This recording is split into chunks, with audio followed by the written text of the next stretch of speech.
These days, be like say na history we go to teach from now going on forward.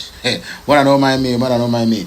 Sometimes when I see some articles like this, I would like to bring it to the notice of my people and to the knowledge of those people who don't know, because they say ignorance is not an excuse before the law. And the article I bring come for us this very hour says the headline is that, was there ever an Igbo coup separating facts from political merge? So in this article we are going to discuss about the coup, and this article is very very important that you hear it, not hearsay, no, hear it from the horse's mouth. I am reading from the person who is more talented than every other blogger you can see there. All those copy and paste bloggers who can never even make any verification. Wherever they see message, just copy, bah, on their page, bah. Just add their name and their insignia. Or go channel post here about natural engagement. But let us just come down to read this message. Please, I would like you to follow me as we begin to watch this video. Please follow me to the end. And there's a trending I want us to engage on now, moving forward, because we must do everything humanly possible to make sure that Mazen Nnamdi Kanu get justice, no matter how we do it, whether online or offline, whether legally or illegally, by crooks or by hooks. So this trending have to be this way. Hashtag Omotoso, show me the law. The second hashtag, free Mazen Nnamdi Kanu now. Please, if you can join me to be doing this, be rest assured that our cry for help must surely get to the Almighty Chukwu Abiyama. There's nothing too hard for him to do. So let us just read this article as we always do. Please do me a favor when you get this message. You know what to do. Please help me to circulate it. My duty is to bring it to your doorstep. Agama ko akugba agba. Mgbete news may post ya. Ngwa ko zi na share ya. Onya share ya share nwanne. We go keep on sharing it because a lot of people need to be enlightened over this matter. We have suffered a lot because of this stigma of 1966 coup. The killings happening in us today is still tagged to this 1966 coup, which some people have already known the truth but they refuse to speak because of their own political gains and whatever. Okay, let us go, please. Help me to circulate this message and make sure you follow us on all our social media handles. As you do that, may Almighty God bless you. Was there ever an Igbo coup separating facts from political merge? The 1966 January coup has been labeled by some people, or rather by some unscrupulous elements, as Igbo coup, but historical reality says otherwise.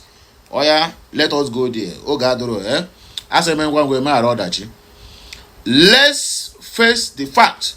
All the major participants in the coup and even top military men that witnessed the coup have debunked the idea that the 1966 coup was an Igbo coup.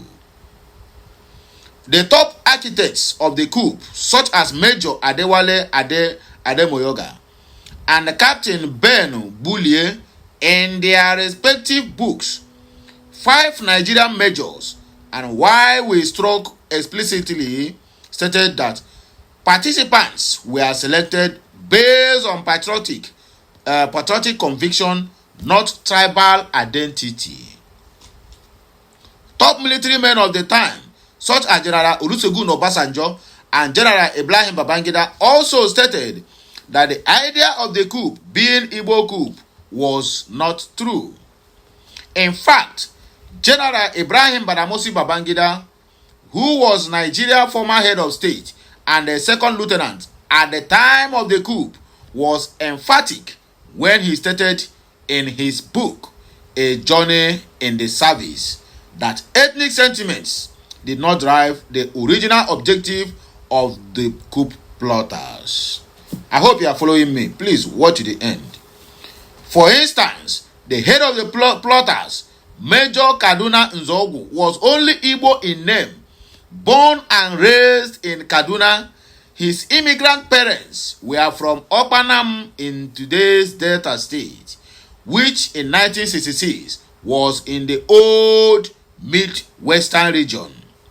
Nzogu spoke fluent Hausa and was as Hausa as any may think or imagine. He and his original team probably thought, even if naively, that they could turn things around for the better in the so-called country. Ibrahim Badamasi Babangida also stated that other leaders of the coup that were not of Igbo extractions include Major Adewale Ademoyoga, Captain Ganiu Adeleke, Lieutenant Fola Oyewole, and Olufimi Han, and that it was Mayor John Ubienu, an Igbo man, that crushed the coup. And they hear them very well. An Igbo man crushed the coup.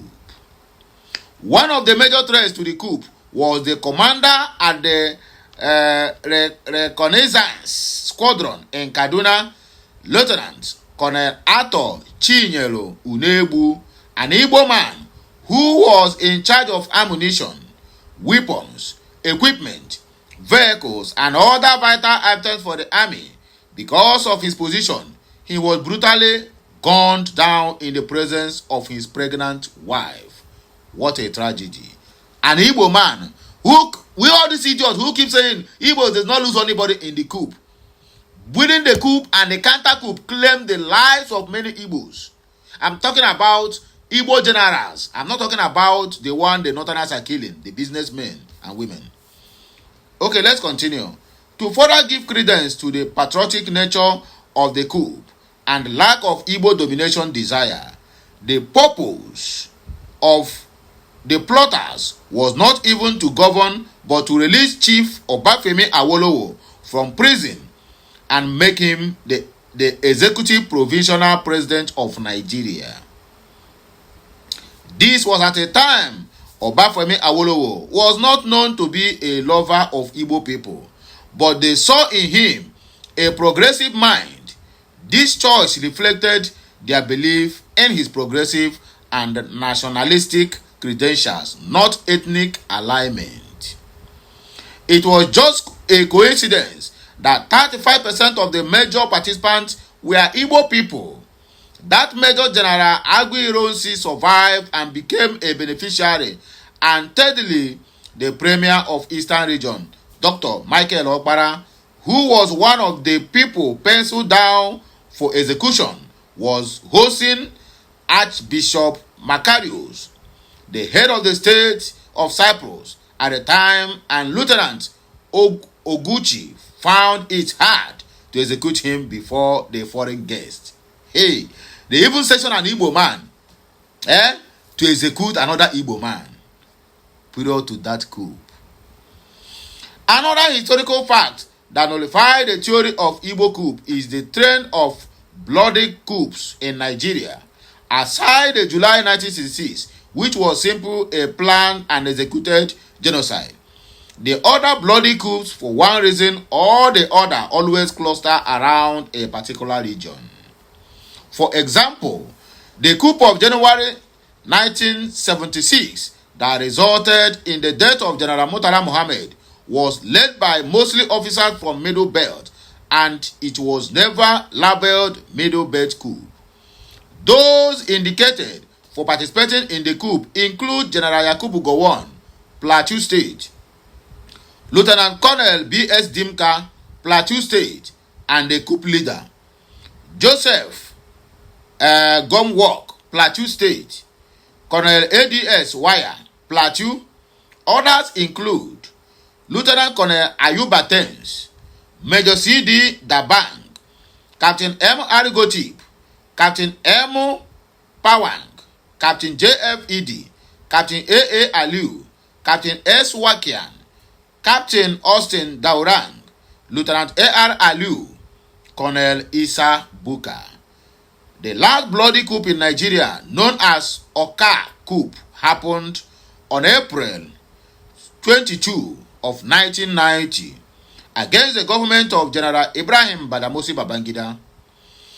The coup led to the death of so many gallant military officials, including Lieutenant Colonel Osman K. Bello. The coup was led by officers and civilians mostly from Niger Delta, such as Great Oveji Oboru, Delta State, Lieutenant Colonel Gabriel Anthony Nyam, Cross River, Major Saliba Mukoro, Delta, Major Gideon Gwaza Oka, Benue State, Captain Harley Empere, Bayelsa, Lieutenant Nicholas Ode, Benue State, Captain Perebo Dakolo, Bayelsa, Lieutenant Cypriel Ozualo, Delta and Edo or Anambra, Lieutenant Emmanuel Akagun, Bendel, now Delta and Edo, Second Lieutenant Arthur Umokoro, Bendel, now Delta, Edo State, Second Lieutenant E.J. Ejesuke, Bendel, now Delta and Edo. Yet, it wasn't referred to as Niger Delta coup, even when the men openly advocated for the expulsion of 5 northern states from Nigeria. Why the coup? Why the title Igbo coup? Follow us. Let us go. The title Igbo coup was simply given to it to justify the genocide and the civil war that followed, and subsequent marginalization that continued afterward. We need to keep the record straight. The ethnic narrative provided a convenient scapegoat and moral justification for actions that followed, despite clear evidence that the coup itself was multi-ethnic, idealistic, and aimed at the national reform. However, misguided or naive the execution may have been. History must be told with accuracy, not through the lens of propaganda or political justification. The January 1966 coup was not an Igbo coup. It was a military mutiny inspired by young officers who believed, rightly or wrongly, that Nigeria was drifting towards corruption and instability. Its ethnic branding is a later construction used to rationalize further violence and discrimination. Keeping the record straight is essential for national healing and truthful scholarship. Hashtag Omotoso, show me the law. Hashtag Free Mazi Nnamdi Kanu now. Hashtag, and the last one, Tiger Base must go down. Please, don't forget, add all these hashtags when you are commenting on any video or any video that I will published or must have been posted from this day onwards. Do not forget, that is the task that we must be complete, or rather we must complete at any given time. So have a nice day as you do that. May Almighty God bless you and obey and hearken to your voice of supplications to answer all your prayers as you do the needful. Have a nice day. It shall be well with all of us.